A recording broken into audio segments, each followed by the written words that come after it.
Learning the triangle choke technique, you're probably noticing that length of legs and flexibility, body type, all of this can start to play in. You're having a hard time securing your instep behind the opposite leg, behind the crook of the leg. So let's look at a couple options, or an option for that particular finish. Actually, we're just going one in, one out on this. We're just going to kind of skip ahead a little bit, okay? So I'm hip up and move the arm across the body, and I'm tucking it into my opposite pocket. I go hand on shin. I start to come to the foot on the hip, and I pivot. But then you get into a situation where maybe the size of your partner, the length of your legs, or maybe just all of it, lack of flexibility, the whole thing, you're finding yourself like here, right? Rather than in this nice tight position where we want to be, we're like on the calf, okay? All is not lost here. What we need to do is use that same philosophy for finishing as we were here with our knees in a line. I do the same thing. I just turn my hip in, and I still can, yeah, see, I got a tap already. So it's the outside leg, the outside hip. I just turn it in, and I still get that submission. Okay, so that's going to be your big boy variation. All right. If you get into a situation where you're trying, you get over, you kick, you do your swing and snap, and it's like boom, I'm only to the calf.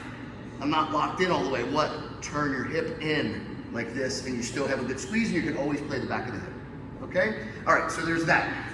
Next, I'm sure a number of you get to this point, and you start, maybe you get to here, and you start getting stacked up, right? So we keep the foot on the hip, and we push the shoulder and shoulder walk. So I'm framing the foot on the hip, and I'm framing with this free hand. Now I can lace it over and lock it in. In fact, Matt just made my angle better. Now I'm in a nice tight position, okay? So let's look at that again.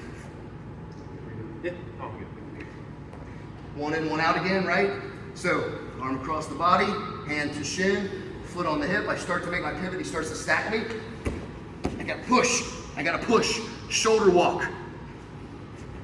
And now I'm back into my position. So my foot stayed on the hip, this hand blocked as he started to stack me up, because if I don't do that, he's just gonna stack me up and pass. That's what's going to happen. So we frame on the shoulder, foot on the hip, shoulder walk out, and then finish the way you started, okay? All right, last option, one in, one out. Across the body, hand to shin. I get to the angle.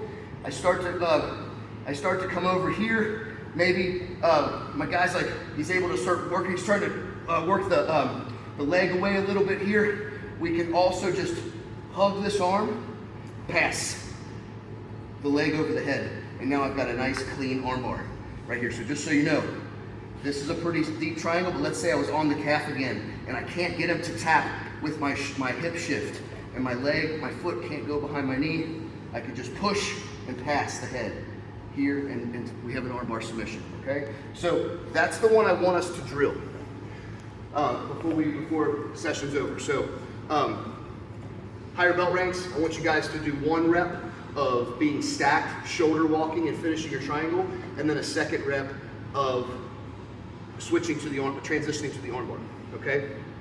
Everyone else, I want you guys just to work on the transition of the arm bar. So your partner's not gonna let you get your foot secure behind the crook of your leg. You're going to be forced to transition. So the good thing is, all we have to do is the outside leg that's supposed to be the one swinging and locking, just has to pass over the head, curl the heels to the butt, pinch the knees, and we have a nice arm bar there. The arm should be laying right there on your chest. It's a gift, okay? So this is kind of a double threat situation with the submission, all right?